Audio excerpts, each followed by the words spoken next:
13 ಜಾಗದ ನಂತರ ಮುಂದೇನು ಕುತೂಹಲ ಹುಟ್ಟಿಸಿದೆ ಎಸ್ಐಟಿ ನಡೆ.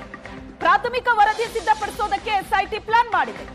ಸಿಕ್ಕ ಅವಶೇಷದ ಮೂಲಕವೇ ತನಿಖಾ ವರದಿ ಸಿದ್ಧಪಡಿಸುವಂತ ಸಾಧ್ಯತೆ ಇದೆ. ಈಗ 13ನೇ ಸ್ಪಾಟ್ ಅಲ್ಲಿ ಇವತ್ತು ಕಾರ್ಯಾಚರಣೆ ನಡೆಯುತ್ತೆ. ಇದಾದ ನಂತರ ವಾಟ್ ನೆಕ್ಸ್ಟ್? ಎಸ್ಐಟಿಯ ನಡೆ ಕುತೂಹಲವನ್ನ ಮೂಡಿಸ್ತಾ ಇದೆ. ಅಸ್ಥಿಪಂಜರದ ತನಿಖೆ ನಡೆಸಿ ಸರ್ಕಾರಕ್ಕೆ ಮಧ್ಯಂತರ ವರದಿಯನ್ನ ಸಲ್ಲಿಸಲಿದೆ. ದೂರುದಾರ ಹೇಳಿದಂತೆ ಸತ್ಯ ಇದ್ರೆ ಮತ್ತೆ ಶೋಧ ನಡೆಯುತ್ತೆ. ಬ್ರೇನ್ ಮ್ಯಾಪಿಂಗ್ ಪರೀಕ್ಷೆಗೂ ಅನುಮತಿ ಕೇಳುವಂತ ಸಾಧ್ಯತೆ ಇದೆ. ಕಾನೂನು ಸಲಹೆ ಪಡೆದು ಎಸ್ಐಟಿ ಮುಂದಿನ ಹೆಜ್ಜೆ ಇಡಲಿದೆ. ಹೊಸ ಮಾಹಿತಿಗಳಿಗೆ ಮತ್ತೆ ಅನಾಮಿಕನ ವಿಚಾರಣೆ ನಡೆಸೋ ಸಾಧ್ಯತೆ ಇದೆ. ಧರ್ಮಸ್ಥಳ ಕೇಸ್ನಲ್ಲಿ ಎಸ್ಐಟಿ ಮುಂದೆ ಹಲವು ಆಯ್ಕೆಗಳಿದೆ. ಆದ್ರೆ ಎಸ್ಐಟಿ ಮುಂದಿನ ನಡೆ ಏನಾಗಿರುತ್ತೆ ಈ 13ನೇ ಸ್ಪಾಟ್ನ ಕಾರ್ಯಾಚರಣೆ ಮುಗಿದ ನಂತರ? ಇದು ಕುತೂಹಲಕ್ಕೆ ಕಾರಣ ಆಗಿದೆ. ಈ ಬಗ್ಗೆ ಹೆಚ್ಚಿನ ಡೀಟೇಲ್ಸ್ ಅನ್ನ ಕೊಡ್ತಾರೆ ನಮ್ಮ ಪ್ರತಿನಿಧಿ ಭರತ್ ರಾಜ್ ಸಂಪರ್ಕದಲ್ಲಿದ್ದಾರೆ. ಭರತ್ ರಾಜ್, ಈಗ ನಡೀತಾ ಇರುವಂತಹ ಕಾರ್ಯಾಚರಣೆ 13ನೇ ಸ್ಪಾಟ್ ಅಲ್ಲಿ ಏನ್ ಕಾರ್ಯಾಚರಣೆ ನಡೀತಾ ಇದೆ, ಇದಾದ ನಂತರ ಮುಂದೇನು ಅನ್ನೋ ಪ್ರಶ್ನೆ ಇದೆ. ಎಸ್ಐಟಿ ಮುಂದೆ ಆಪ್ಷನ್ಗಳು ಸಾಕಷ್ಟು ಇರಬಹುದು, ಆದ್ರೆ ಯಾವ ಆಪ್ಷನ್ ಅನ್ನ ಪಿಕ್ ಮಾಡ್ಕೊಳ್ಳುತ್ತೆ ಅನ್ನೋದೇ ಇರುವಂತಹ ಕುತೂಹಲ. ಸಿಕ್ಕಂತಹ ಈಗ ಅವಶೇಷಗಳೇನಿದೆ ಅದರ ಮೂಲಕ ಮಧ್ಯಂತರ ಒಂದು ವರದಿಯನ್ನ ಸಲ್ಲಿಕೆ ಮಾಡತ್ತಾ, ಏನ್ ಮಾಡಬಹುದು? ಸದ್ಯಕ್ಕೆ ಆಗ್ತಾ ಇರೋ ಬೆಳವಣಿಗೆ ನೋಡ್ತಾ ಇದ್ರೆ. ಶ್ವೇತಾ, ಈಗ ನಾವು SITಯ ಸಾಧ್ಯತೆಗಳ ಬಗ್ಗೆ ವಿಶ್ಲೇಷಣೆಗಳನ್ನಷ್ಟೇ ಮಾಡಬಹುದು. ಹಾಗಾಗಿ ಅದು ಅವರ ವಿವೇಚನೆಗೆ ಬಿಟ್ಟಂತ ಅಧಿಕಾರ. ಅವರು ಏನು ಮಾಡ್ತಾರೆ ಅನ್ನುವಂಥದ್ದು 13ನೇ ಸ್ಪಾಟ್ನ ಉತ್ಖನನದ ನಂತರ ಮತ್ತೆ ಸಭೆ ಸೇರಬಹುದು.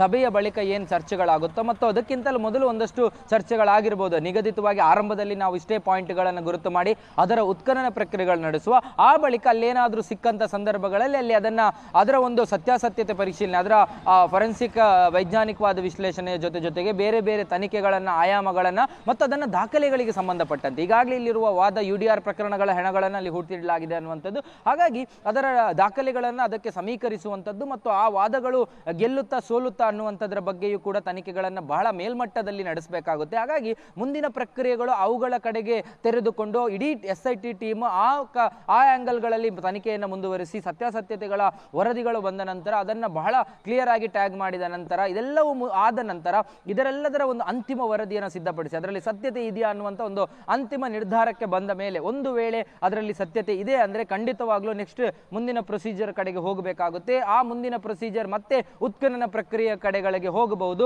ಅದರ ಜೊತೆಗೆ ಒಂದು ಮಧ್ಯಂತರ ವರದಿಯನ್ನು, ಅಂದ್ರೆ ಈ ಸಣ್ಣ ಇನಿಷಿಯಲ್ ಸ್ಟೇಜ್, ಇದು ಬಹಳ ಆರಂಭಿಕ ಹಂತದಲ್ಲಿ ನಾವಿದ್ದೀವಿ, ಆದರೂ ಕೂಡ ಈ ಒಂದು ಪ್ರಕರಣ ಗಂಭೀರ ಪ್ರಕರಣ ಆಗಿರುವಂತಹ ಕಾರಣದಿಂದಾಗಿ ಒಂದು ಪ್ರಿಲಿಮಿನರಿ ಎನ್ಕ್ವೈರಿ ರಿಪೋರ್ಟ್ ಅನ್ನ ಅದರ ಬೇಸಿಕ್ ಸ್ಟ್ಯಾಂಡರ್ಡ್ಸ್ ಗಳನ್ನು ಹಾಕಿಬಿಟ್ಟು ಅದಕ್ಕೊಂದು ಸರ್ಕಾರಕ್ಕೆ ಕೊಟ್ಟಂತ ಸಂದರ್ಭಗಳಲ್ಲಿ ಅದರ ಮುಂದಿನ ಎಲ್ಲ ಪ್ರಕ್ರಿಯೆಗಳಿಗೆ ಒಂದಷ್ಟು ಬೇರೆ ರೀತಿಯಾದಂತಹ ಬಲ ಬರಬಹುದು ಅನ್ನುವಂಥದ್ದು ಮತ್ತು ಅದರ ನ್ಯಾಯಾಲಯಕ್ಕೂ ಕೂಡ ಸಲ್ಲಿಸುವಂತಹ ಅಗತ್ಯತೆಗಳು ಖಂಡಿತ ಇದೆ. ಅದರ ಜೊತೆಗೆ ಹಿಂದಿನ SP ಮಾಡಿದ ರೀತಿಯಲ್ಲೇ ಬ್ರೈನ್ ಮ್ಯಾಪಿಂಗ್, ಅಂದ್ರೆ ಈತ ಸುಳ್ಳು ಹೇಳ್ತಾ ಇದ್ದಾನೆ ಅನ್ನುವಂಥದ್ದನ್ನ ಪತ್ತೆ ಮಾಡುವ ನಿಟ್ಟಿನಲ್ಲಿ ಬ್ರೈನ್ ಮ್ಯಾಪಿಂಗ್ ನಂತಹ ಒಂದು ಇದರ ಕಡೆಗೂ ಕೂಡ ಗಮನವನ್ನು ಹರಿಸಬಹುದು ಅನ್ನುವಂಥ ಮಾಹಿತಿಗಳು ಇರುವಂಥದ್ದು. ಆದರೆ ಇದೆಲ್ಲವೂ ಕೂಡ ಅವರ ಮುಂದಿರುವ ಆಯ್ಕೆಗಳಷ್ಟೇ.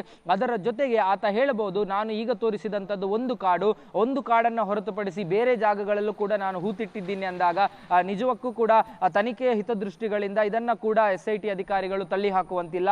ಬೇರೆ ಜಾಗಗಳನ್ನು ಆತ ತೋರಿಸಿದಂತ ಸಂದರ್ಭಗಳಲ್ಲಿ ಅದನ್ನ ಮತ್ತೆ ಗುರುತು ಮಾಡುವಂಥದ್ದು, ಅಲ್ಲೂ ಮತ್ತೆ 15 ಜಾಗಗಳನ್ನು ಗುರುತು ಮಾಡುವ ಪ್ರಕ್ರಿಯೆಗಳಿಗೆ ಅವರು ಮುಂದಾಗಬಹುದು. ಹಾಗಾಗಿ ಆ ಪ್ರಕ್ರಿಯೆಗಳಿಗೆ ಮುಂದಾದ್ರೆ ಅಲ್ಲಿ ಮತ್ತೆ ಉತ್ಖನನ ಪ್ರಕ್ರಿಯೆಗಳು ಇದೇ ರೀತಿಯಾಗಿ 6-7 ದಿನಗಳ ಕಾಲ, ವಾರಗಟ್ಟಲೆ ಅದು ಕೂಡ ಹೋಗಬಹುದು ಅನ್ನುವಂಥ ನಿರೀಕ್ಷೆಗಳಿದೆ. ಹಾಗಾಗಿ ಈ ಎಲ್ಲದರ ಬಗ್ಗೆಯೂ ಕೂಡ ಅವರ ಮುಂದೆ ಅನೇಕ ಆಯ್ಕೆಗಳಿವೆ. ಆದರೆ ಅವರು ಏನು ಮಾಡ್ತಾರೆ ಅನ್ನುವಂಥದ್ದು ಇವತ್ತಿನ ದಿನದ ನಂತರ ಗೊತ್ತಾಗಬಹುದು. ಹಾಗಾಗಿ ಇವತ್ತು 13ನೇ ಸ್ಪಾಟ್ಗೆ ಅವರು ಮತ್ತೆ ಬರ್ತಾರೆ ಅನ್ನುವಂಥ ನಿರೀಕ್ಷೆಗಳು ಬಹಳ ಕ್ಲಿಯರ್ ಆಗಿಲ್ಲ. ಯಾಕಂದ್ರೆ ಬಂಗ್ಲಗುಡ್ಡದ ಕಾಡಿನಲ್ಲೂ ಮತ್ತೆ ಅನ್ವೇಷಣೆಗಳಾಗಬಹುದು. ಯಾಕಂದ್ರೆ ಒಮ್ಮೆ ಆ ಕಾಡಿನಿಂದ ಎಕ್ಸಿಟ್ ಆದ ಬಳಿಕ ಮತ್ತೆ ಆ ಕಾಡಿನ ಒಳಗೆ ಉತ್ಖನನಗಳ ಪ್ರಕ್ರಿಯೆಗಳನ್ನು ಅವರು ನಡೆಸುವ ಸಾಧ್ಯತೆಗಳು ಕಡಿಮೆ ಇದೆ. ಹಾಗಾಗಿ ದೂರುದಾರ ಮತ್ತು ಆತನ ವಕೀಲರು ಮನವಿಗಳನ್ನ ಮಾಡಿದಂಥ ಸಂದರ್ಭಗಳಲ್ಲಿ ಮತ್ತೆ ಬಂಗ್ಲಗುಡ್ಡದ ಕಾಡಿನಲ್ಲಿ ಉತ್ಖನನ ಪ್ರಕ್ರಿಯೆಗಳನ್ನ ಜಾಗ ಗುರುತು ಮಾಡಿ ಅವರು ಆರಂಭಿಸುವ ಸಾಧ್ಯತೆಗಳನ್ನು ಕೂಡ ತಳ್ಳಿ ಹಾಕುವಂತಿಲ್ಲ. ಹಾಗಾಗಿ ಇವತ್ತಿನ ಪಾಯಿಂಟ್ ಅವರ ನಿರೀಕ್ಷಿತ ಮತ್ತು ಅನಿರೀಕ್ಷಿತ. ನಾವು ನಿರೀಕ್ಷೆ ಇಟ್ಟುಕೊಂಡಿರುವಂತದ್ದು 13, ಆದ್ರೆ ಅನಿರೀಕ್ಷಿತವಾದ ಟರ್ನ್ಗಳನ್ನು ಪಡೆದ್ರೆ ಅದು ಮತ್ತೆ ಬಂಗ್ಲಗುಡ್ಡೆಯಲ್ಲಿ ಮುಂದುವರಿಬಹುದು ಅನ್ನುವಂಥ ಸಾಧ್ಯತೆಗಳು ಕೂಡ ಇದೆ.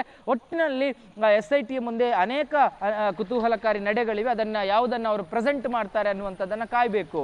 Shweta, yes, thank you Bharath Raj ನಿಮ್ಮೆಲ್ಲ ಡೀಟೇಲ್ಸ್ಗೆ.